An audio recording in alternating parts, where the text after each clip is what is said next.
Lo que Dios nos está hablando a través de Jeremías capítulo 6 no está solamente en Jeremías, está también por todo el Nuevo Testamento.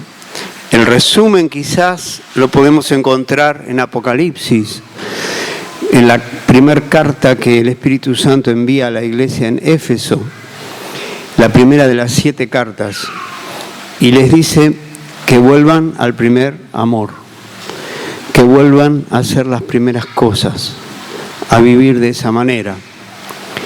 Y en el recuerdo mío de lo que nos enseñaba Iván Baker, ustedes saben que siempre hablo de él, cuánto lo admiro y cuánto lo amo, y él decía, el primer amor era cuando recién conociste al Señor y no sabías nada.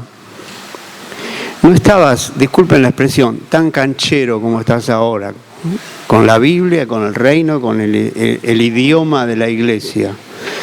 No conocías nada, no sabías nada. Y eso te hacía depender absolutamente de Dios. No tenías otra alternativa. Él lo comparaba alguna vez con un ciego que tenía alguien que lo guiaba. No podía hacer nada. Necesitaba depender de la guía esa que tenía. Y ese es el primer amor, porque tenían mucha obra, mucho esfuerzo, mucho trabajo. Lean la carta Apocalipsis capítulo 2, la carta que el Espíritu Santo le envía a la iglesia en Éfeso. Y lo felicita, y lo hacían por amor a su nombre, dice la Escritura. Pero tengo una cosa contra ti, que dejaste el primer amor. Tenés que volver, dice la Escritura. Arrepentite y volvé. Y eso es lo que sentimos que Dios nos está diciendo, de volver otra vez, ¿cómo era la expresión, Diego? Al punto de partida. Que el punto de partida no es cuando comenzó este mover de la renovación o de la restauración de la iglesia en la década del 60 o del 70. El punto de partida es los evangelios, la vida de Jesús, lo que Él nos enseñó, lo que Él enseñó de Dios. El punto de partida es Hechos capítulo 1, 2, 3, 4, 5, el mover del Espíritu Santo, el derramamiento del Espíritu Santo, la dependencia del Espíritu Santo y todo el libro de los Hechos. Y cuando vino ese mover, ese derramamiento del Espíritu Santo, sí, en la década del 60, no solamente vino con una alabanza, una adoración renovada, con dones, con manifestaciones, sino también con mucha revelación del Espíritu Santo de las cosas que estaban en las Escrituras. No es que había nada que inventar, pero que no la veíamos. Y bajo la unción del Espíritu Santo, como que hubo esa revelación. La palabra revelación viene de velo. Se cayó el velo. Eso fue lo que hizo el Espíritu Santo, Efesios capítulo 3. Y al correrse el velo, de repente nos encontramos, pero ¿cómo? ¿Esto estaba en la Biblia? ¿Cómo es? ¿Cómo nunca lo vimos?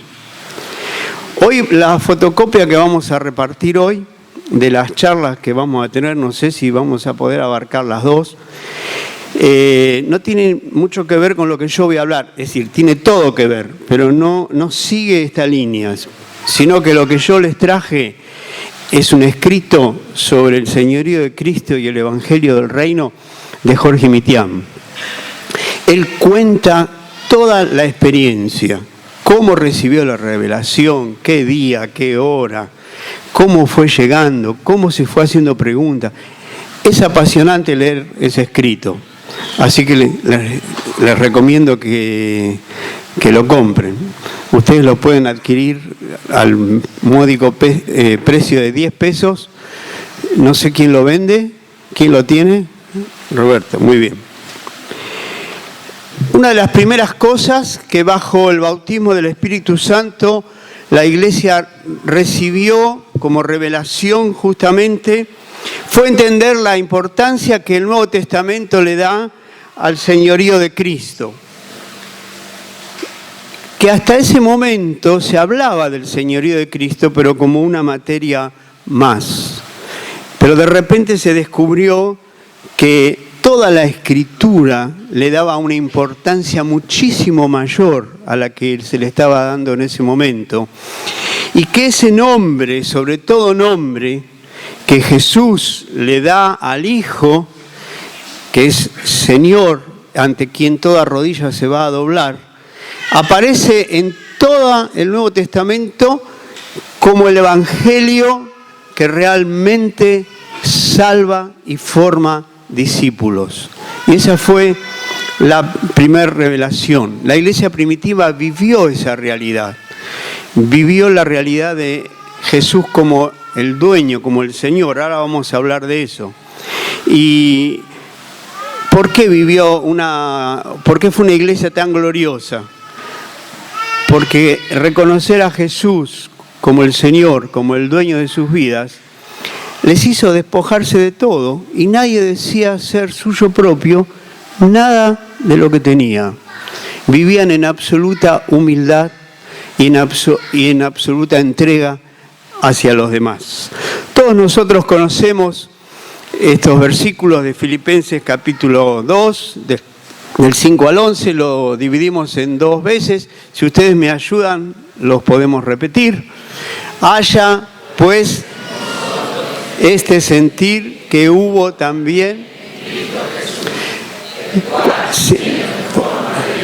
No estimó el ser igual a Dios como cosa a que aferrarse, sino que se despojó a sí mismo, tomando forma de siervo, hecho semejante a los hombres, y estando en la condición de hombre, se humilló a sí mismo, haciéndose obediente hasta la muerte y muerte de cruz.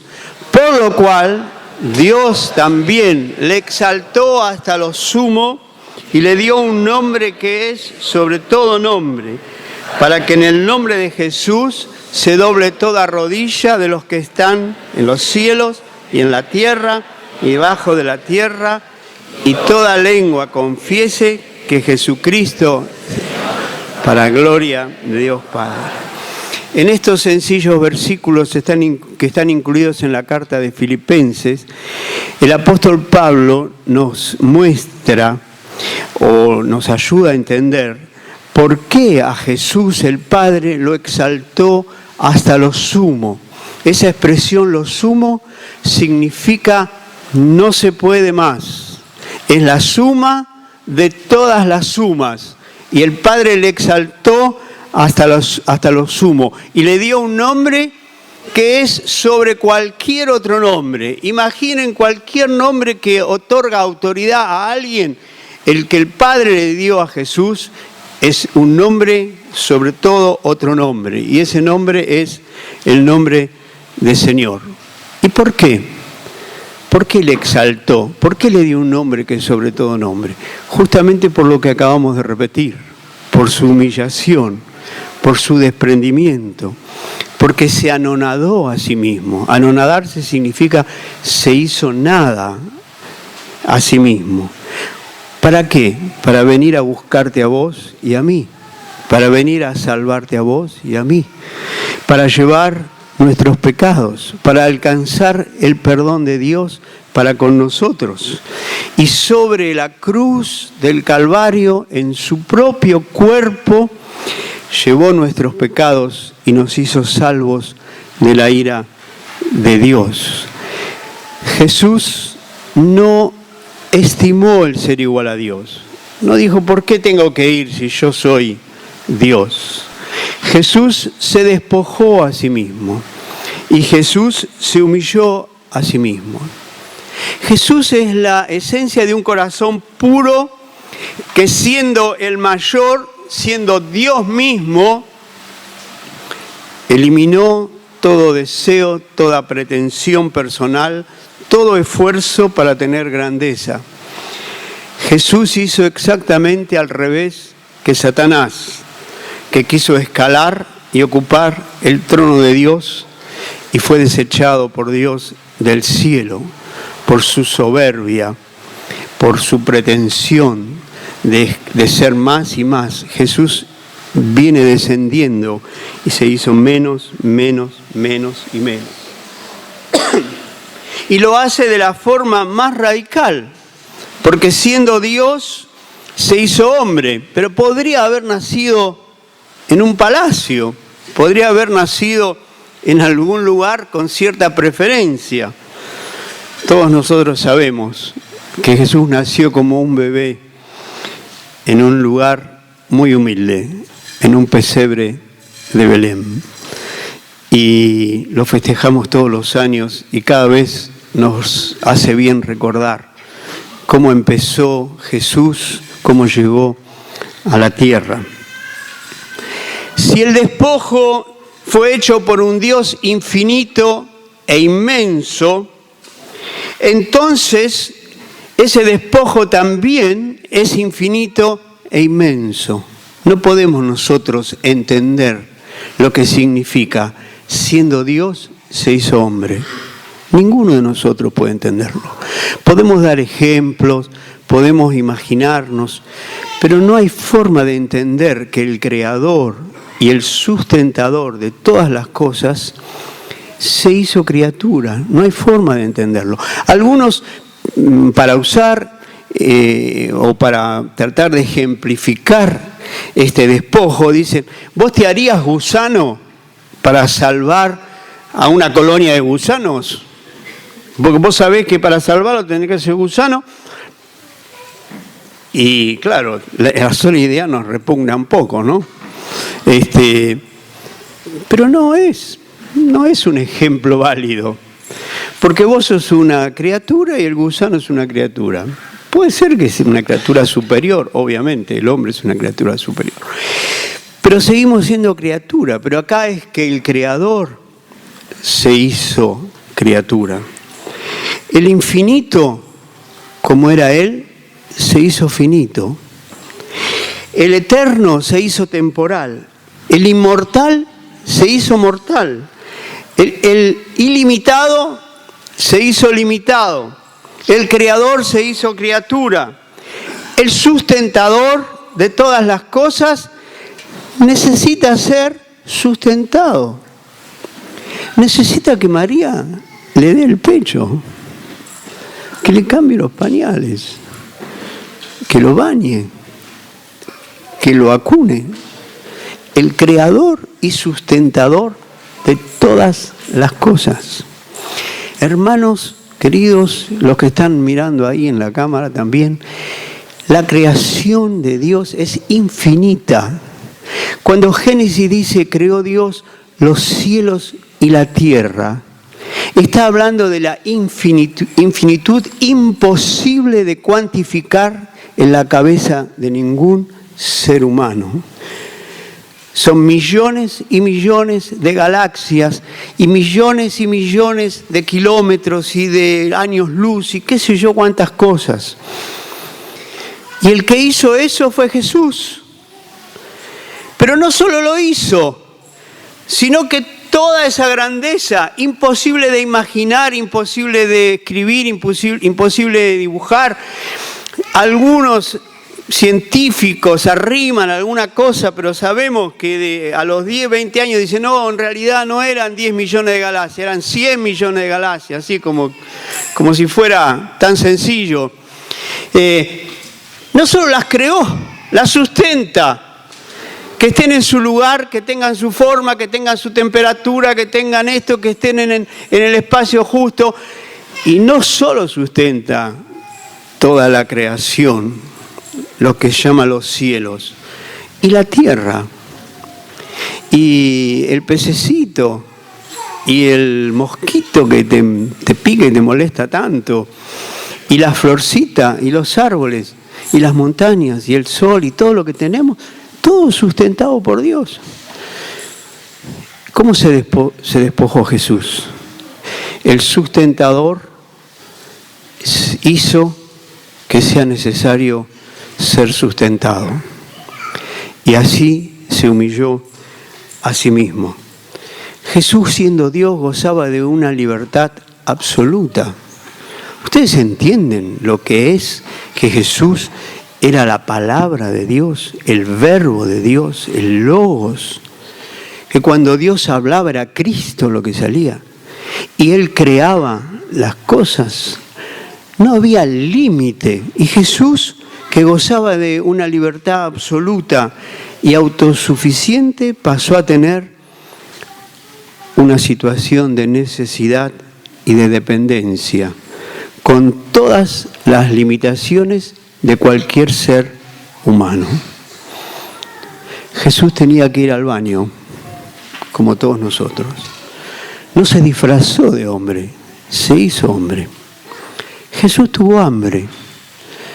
Jesús se quedó profundamente dormido en medio de una tormenta porque no daba más. Estaba agotado, estaba cansado. Jesús era como uno de nosotros, habiendo sido Dios. Y se limitó como nosotros somos absolutamente limitados. Y no solo eso, sino que siguió bajando y se hizo obediente hasta la muerte y muerte de cruz. ¿Qué significa que Jesús se hizo obediente hasta la muerte? Esa palabra hasta marca un límite extremo. ¿Hasta dónde llegó? Porque Jesús toda su vida fue sujeto y obediente al Padre. Él mismo en Juan capítulo 8 da testimonio. Yo de mí mismo nada hago. Lo que veo hacer al Padre, eso hago. Y el Padre está conmigo porque yo siempre hago lo que a Él le agrada. De mí mismo nada digo, nada hablo. Lo que el Padre me dice, eso comunico. Miren, era Dios. Podría tener un poquito de creatividad, ¿no es cierto? De decir, yo puedo opinar, yo puedo hablar. No lo hacía. Pero no alcanzó con eso, sino que fue obediente hasta la muerte. Fue obediente hasta que dio su vida para que el Padre tuviese una forma de salvar la creación que había hecho a su imagen y semejanza. Nosotros pensamos a veces en la muerte de Cristo y lógicamente cuando tomamos la cena también lo hacemos, del gran favor que significó para nosotros ser salvos, el perdón de nuestros pecados. Pero tenemos que mirar en forma global que el que perdió con el pecado entrando en el mundo fue el Padre, que creó o hizo una creación para llevar adelante su propósito eterno. Y Jesús le devuelve con su muerte en la cruz esa creación, esa posibilidad de tener una familia de muchos hijos iguales a Él. Por esta humillación, Dios le exaltó hasta lo sumo, le dio un nombre sobre todo nombre, y para que toda lengua, dice la Escritura, confiese ese nombre, confiese que Jesucristo es el Señor. Confiese que Jesucristo es el Señor. Por su entrega y su humillación, el Padre le dio toda autoridad en el cielo y en la tierra. Ahora, en el idioma castellano, cuando nosotros escuchamos que dice Pablo, le exaltó hasta lo sumo, más no se puede exaltar, y le dio un nombre que es sobre todo nombre, uno espera, ¿qué va a ser este nombre? Y de repente dice, Señor, no parecería un nombre tan elevado, tan excelente. Pero tenemos que entender un poquito que esto está traducido al castellano del griego, que era donde se escribió la mayoría del Nuevo Testamento. En realidad, lo que dice ahí es que le dio un nombre sobre todo nombre para que en el nombre de Jesús se doble toda rodilla de los que están en los cielos y en la tierra y toda lengua confiese que Jesucristo es el Kyrios. Esa es la expresión que dice el original que nosotros estamos repitiendo en castellano. No parece un nombre tan grande, pero en el primer siglo, cuando fue escrito esto, se les llamaba quirios, o llamaban quirios, los esclavos a sus amos. Solamente un esclavo se refería o usaba esta palabra para hablar de su amo, que era literalmente su dueño, que su vida dependía de él.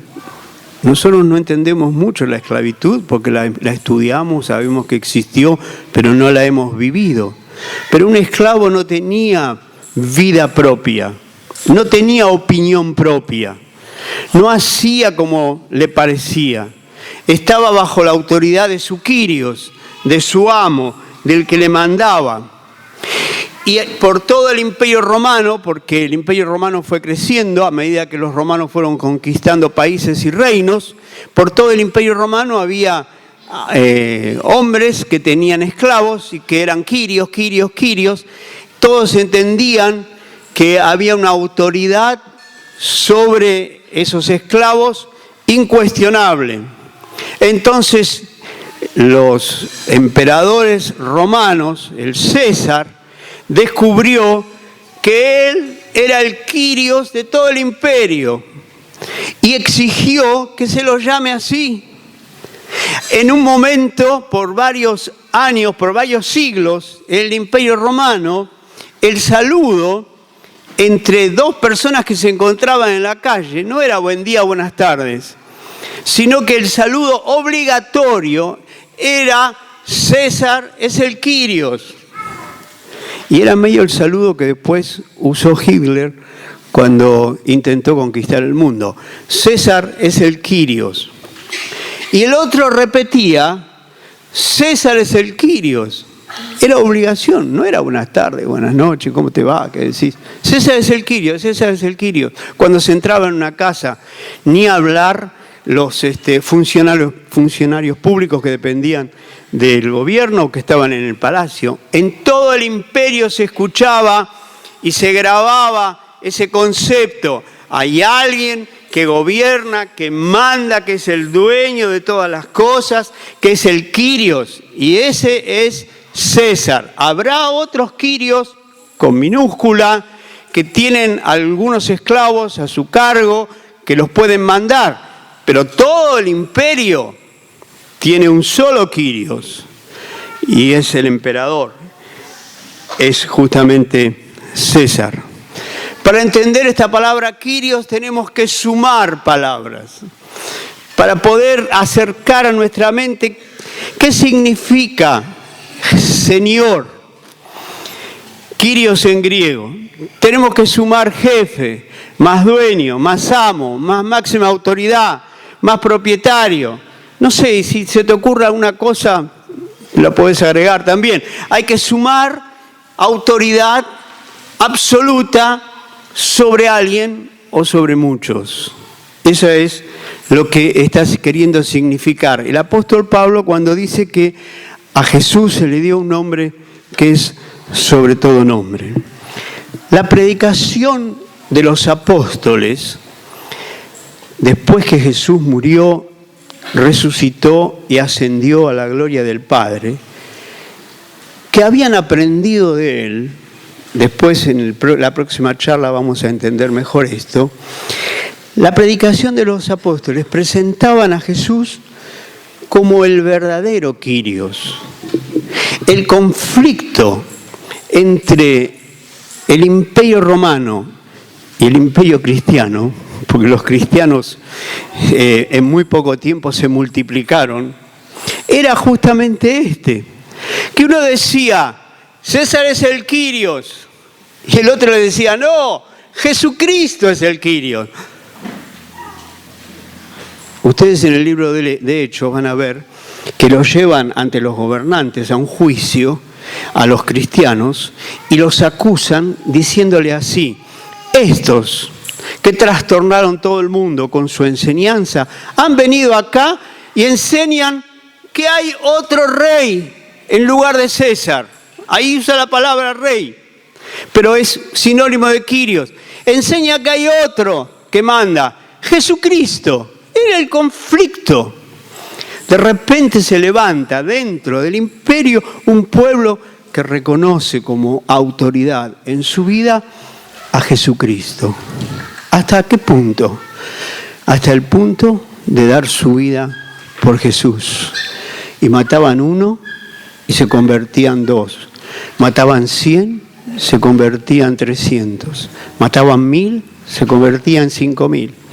Y crecía la iglesia, y crecía.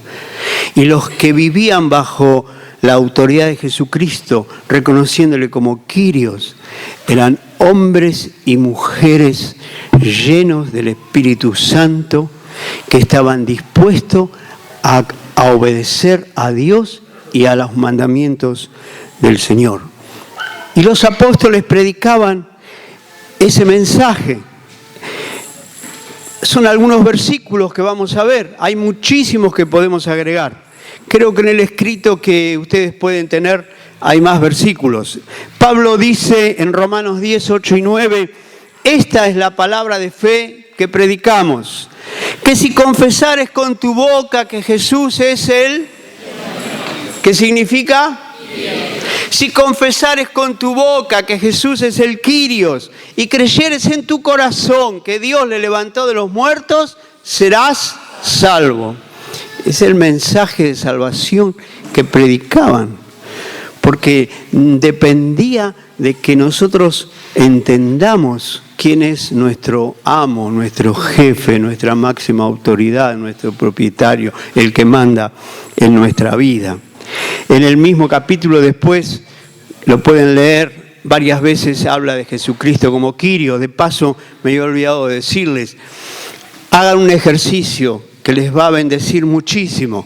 Cada vez que en la Biblia ustedes leen cualquier pasaje en el Nuevo Testamento y aparece la palabra Señor, cambien esa palabra y pongan Kyrios. Van a ver cómo el sentido por completo también cambia. Cuando los apóstoles fueron puestos en la cárcel, ustedes recuerdan, y en el libro de los Hechos, y una revolución y todos todos los que estaban ahí, se les soltaron las cadenas y todo lo demás, el carcelero se quería matar y Pablo dice, no, estamos todos aquí, no te mates, bueno, todo lo demás. Y él le dice, ¿qué tengo que hacer? Y yo, disculpen que es un poco mío esto, pero yo crecí en una pequeña congregación, un pequeño templo, con un versículo, un cuadro así grande, que decía, cree en el Señor Jesucristo y serás salvo. Ese es un versículo que está en el libro de los Hechos. Pero miren qué diferencia, decirle al carcelero, cree en el Kyrios Jesucristo. Es enfrentarlo con el Imperio Romano. Es decirle, no, estás equivocado. A vos te hicieron creer que César es el Kyrios, pero tenés que creer que Jesucristo es el Kyrios. Entonces, cuando vos cambiás, cree en el Señor Jesucristo por cree en el Kyrios Jesucristo, y así en cada pasaje ustedes van a notar esa diferencia. Y en Romanos 10:13, Pablo dice, porque todo aquel que invocare el nombre del Señor, de Él, será salvo. Nosotros decimos, bueno, hay que invocamos, Jesucristo es el Kyrios. No, ¿sabés cuál es la diferencia entre que lo invoques hoy y que lo invoquen ellos? Que se le iba la vida. Si querés imaginarte un poquito, imagínate que ahora te ponen en rodilla acá y te ponen una pistola en la cabeza y te dicen, ¿quién es Jesucristo? Si decís Kyrios, aprieto el gatillo. Así es confesar que Jesucristo es el Kyrios. Y no era lo mismo que hoy significa. Lamentablemente hoy se hace también con mucha ligereza. Pero todo aquel que invocare, dice Pablo, el nombre del Señor, será salvo. Somos salvos al reconocer a Jesús como el Kyrios de nuestra vida. La primera predicación que hubo en la era cristiana, cuando la iglesia comienza el día de Pentecostés, la primera vez que se levanta alguien a predicar el Evangelio es el apóstol Pedro, con los 11 que los acompañaron, o sea, con todos los demás. Se pusieron de pie y él predicó acerca de Jesucristo.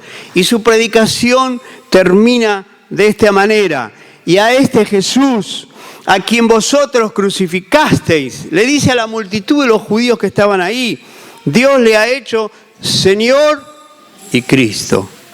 Ellos entendían este idioma. Cristo era el Mesías que ellos esperaban.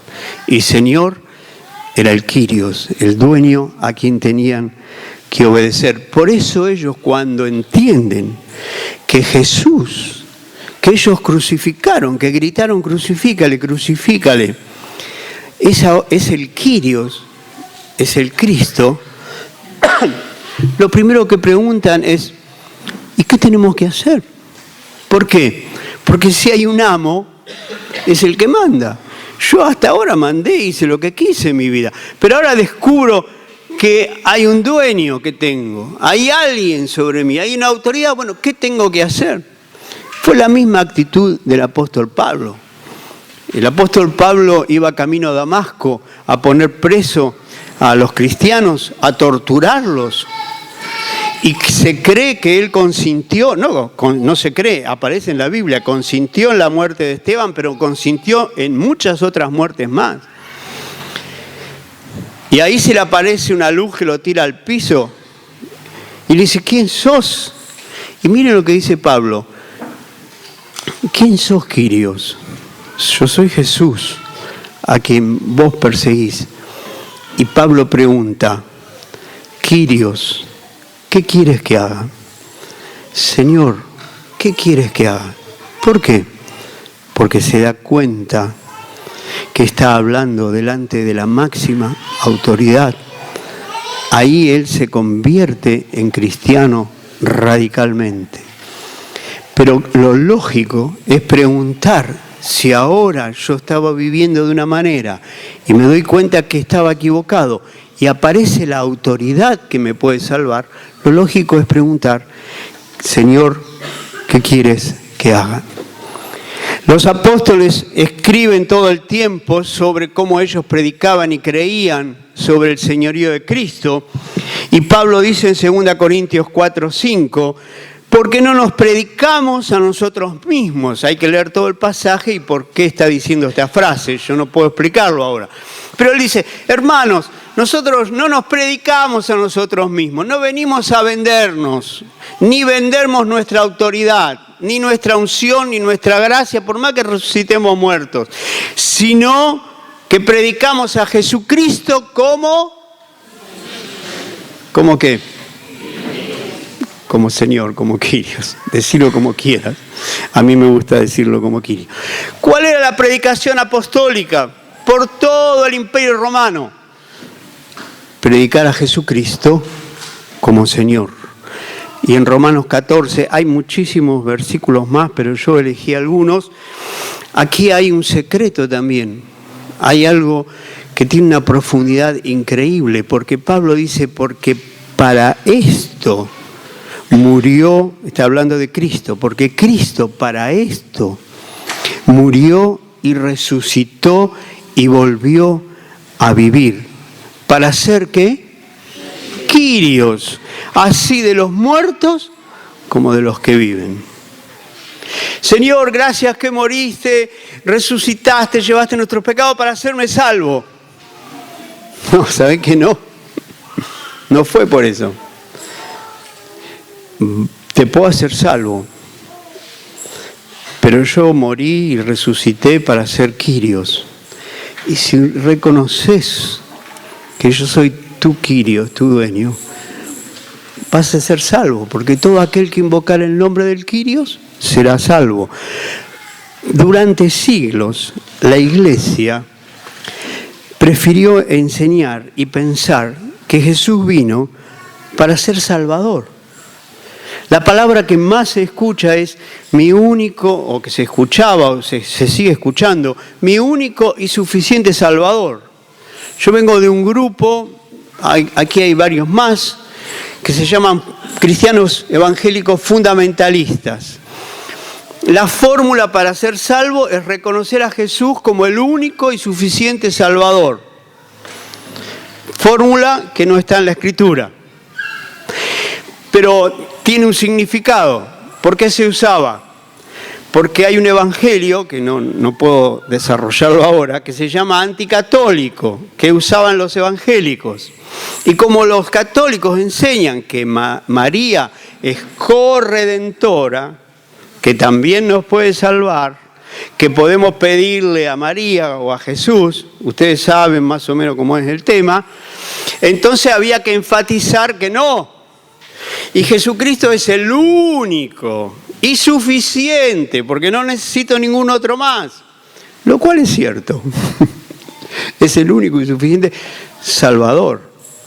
Y esa es la fórmula. Durante siglos se habla de Jesucristo como Salvador.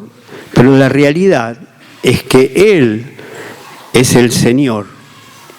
Y siendo Señor, entonces puede ser nuestro Salvador. Miren, en la Escritura, la palabra Kyrios, Señor, Kyrios, en el Nuevo Testamento, referido a Jesús, aparece 610 veces. Y la palabra Salvador, en el griego soter, o soter, no sé dónde se acentúa, 16 veces. Uno puede decir, ¿qué tiene que ver la cantidad de veces? Tiene mucho que ver. En la Escritura tiene mucho que ver. Hay que prestar mucha atención a lo que la Biblia dice y hay que prestar mucha atención a lo que la Biblia no dice. A las dos cosas. Tenemos que aprender así a leer y a escuchar las Escrituras. Jesucristo es nuestro Salvador.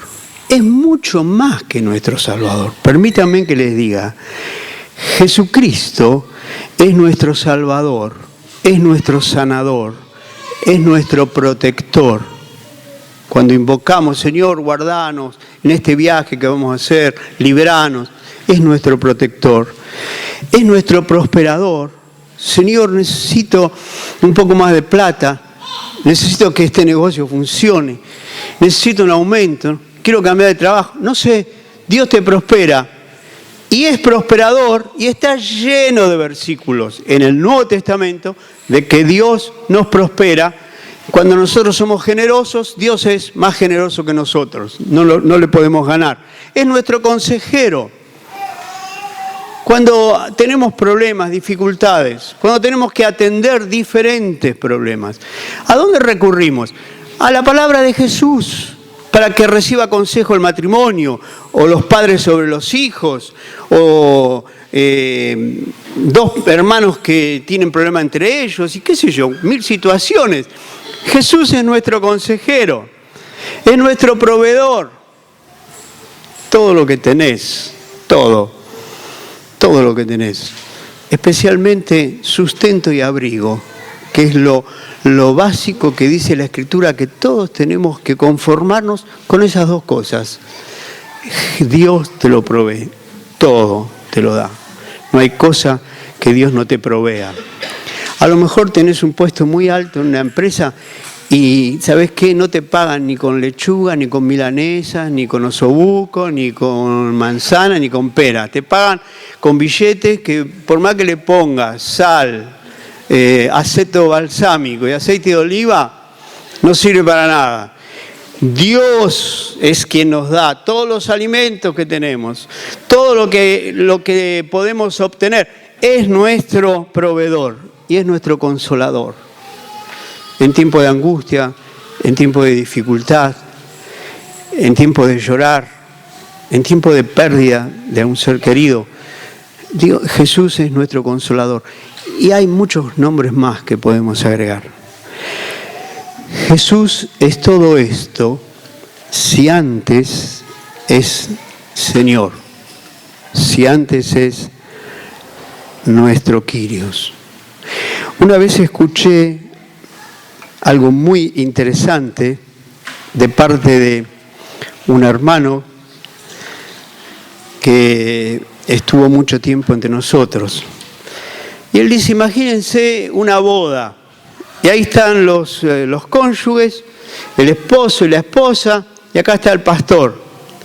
Y el pastor le pregunta al marido, al novio, fulano de tal, ¿aceptas a esta mujer como tu cocinera? ¿Aceptas a esta mujer como la que va a hacer los mandados? ¿Como la que le va a lavar la ropa? ¿Como la mujer que te va a planchar? ¿Aceptas a esta mujer como la que va a limpiar la casa? ¿Aceptas a esta mujer? Bueno, agreguen lo que quieran. Ridículo. Tenés que aceptar a esta mujer como tu esposa. Y una vez que es tu esposa, todas las demás funciones, lo puedo hacer al revés si quieren. La pregunta a la esposa. Porque a veces todavía me meten preso por esto de la ideología de género. Le puedo hacer la pregunta al revés. Pero, ¿aceptás a Jesús como tu Salvador? ¿Lo aceptás como tu sanador? Hay grupos que lo predican de esa manera según el énfasis que ellos quieran. Y todo está bien, porque Jesús es todo eso. Pero ¿saben cuándo es eso? Cuando es Señor. Por eso yo digo, cuando escucho a veces escandalosamente a algunos predicadores hablar sobre el Evangelio de la prosperidad, que parece que funciona porque ellos son ricos, usan versículos y está bien. ¿Saben por qué? Porque está en la Biblia. Porque Jesús dijo, dad y se os dará. Medida buena, remecida, abundante.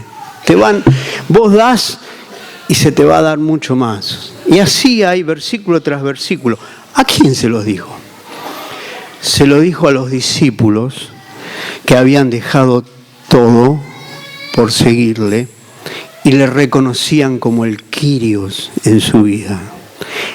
Las promesas de las Escrituras, hermanos, no es para cualquiera que dice ser cristiano, es para aquel que es un discípulo de Jesucristo, que vive bajo la autoridad de Jesús.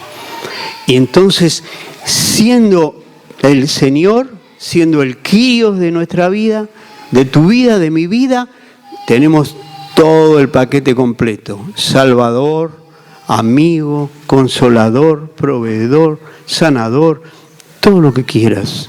Está bajo esa autoridad de Jesucristo. En estos tiempos, cuando entendimos que esta era la esencia del Evangelio, el reconocer a Jesús como Señor, ser salvo depende de la respuesta a esta pregunta. ¿Quién manda en mi vida? Algunos dicen, ¿seré salvo o no seré salvo? ¿Quién manda en mi vida? ¿Quién manda en tu vida? Si tenés un problema con un hermano, con una hermana, y no la podés o no lo podés perdonar, cuando tu Kyrios te dice que tenés que perdonar.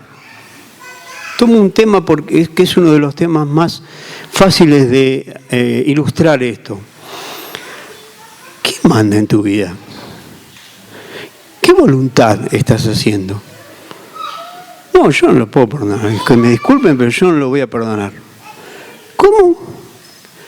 No es la iglesia, no es los pastores que predican, los líderes, los que te dicen. Es tu Kyrios, es el que manda en tu vida. Y él dice que tenés que perdonar. ¿Quién manda en tu vida?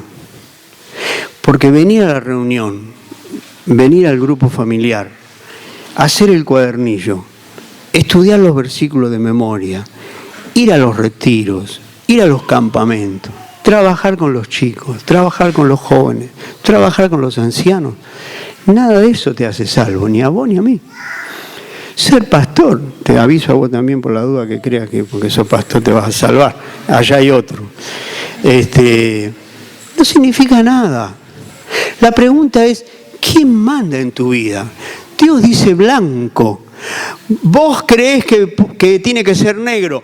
Vos pensás, a vos te enseñaron, tenés una convicción de que es negro. ¿Y qué vas a hacer? ¿Quién manda en tu vida? Porque eso te dice si sos salvo o no sos salvo. Porque todo aquel que invocar el nombre del Señor será salvo. Entonces tenemos que decir que Jesús es mi Salvador si le reconozco como Señor de mi vida. Hermanos, quiero decirles que esto fue revolucionario. Cuando esto fue revelado y predicado en los años 68, 69, 70 y en adelante, porque muchísimos de nosotros, de cantidad de hermanos y pastores, no dejamos jamás de predicar esto. Hubo una transformación. ¿Saben qué? ¿Cuál fue uno de los problemas en esas décadas? Uno de los problemas es que la mayoría de los que habían recibido el bautismo del Espíritu Santo y empezaban a escuchar esto, venían de iglesias evangélicas de 20, 30 años, 15 años, que algunos eran pastores, otros eran líderes, y estaban buscando más de Dios y en este mover fueron llenos del Espíritu Santo. ¿Sabe cuál es el problema? Cuando escucharon este mensaje de Jesucristo el Señor, entonces yo me tengo que convertir y me tengo que bautizar. Me tengo que bautizar, me tengo que convertir. Yo nunca me convertí. Bueno, hubo que parar ese tsunami y decir, pará. Vos cuando te entregaste al Señor, te bautizaste, lo hiciste con limpia conciencia delante de Dios. Sí, bueno, entonces estás bautizado, pero ahora empezá a vivir como Jesucristo el Señor. ¿Y saben qué comenzó a hacer? La iglesia comenzó a revolucionarse. La gente comenzó, escuchen bien, porque vas a decir, ¿pero qué está diciendo este? ¿Es así? Los hermanos empezaron a pagar sus impuestos como corresponde. No a esperar la moratoria para ver qué puedo. Los que estaban colgados en la luz venían confesando, llamaban a SECBA, pagaban los meses que no habían pagado, que estuvieron colgados. Porque Jesucristo era el quirio de su vida.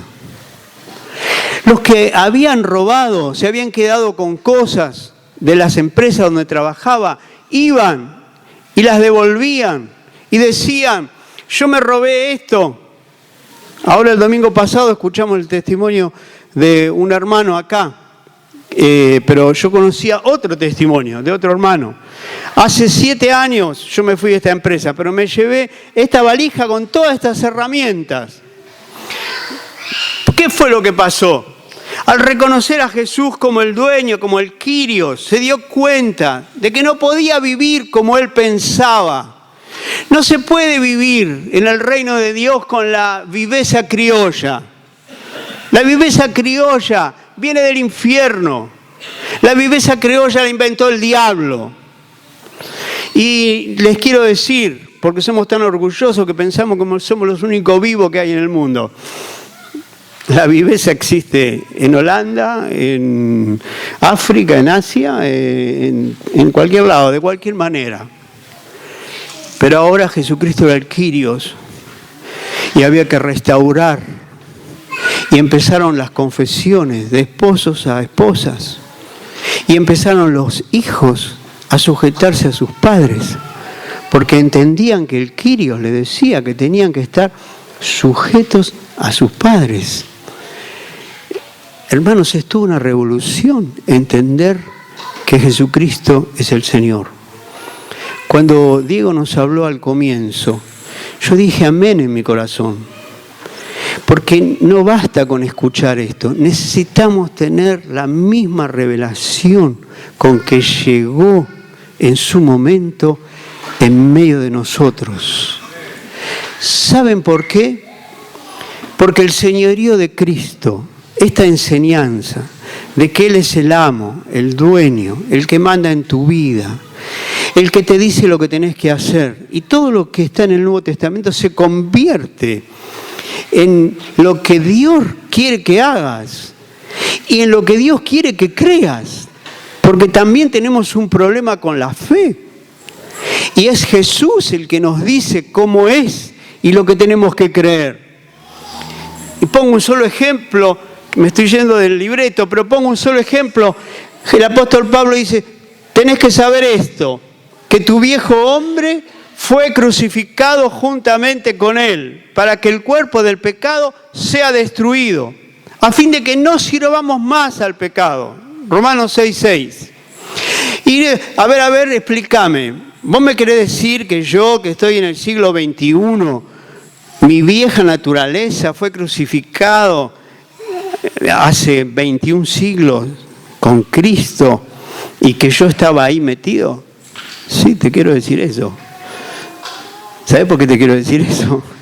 Porque Jesús lo dice. Porque tu Kyrios te dice que tu viejo hombre en el bautismo fue crucificado juntamente con Cristo. Entonces, ¿qué más puedo decir? Nada más. Señor, ¿qué quieres que hagas?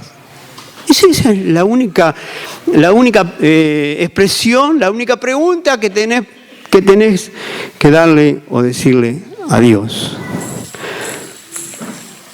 El escrito que la fotocopia que ustedes tienen tiene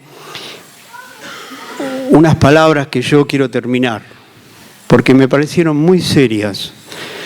Y cada uno delante de Dios tiene que revisar si está cerca de esto y tiene que arrepentirse.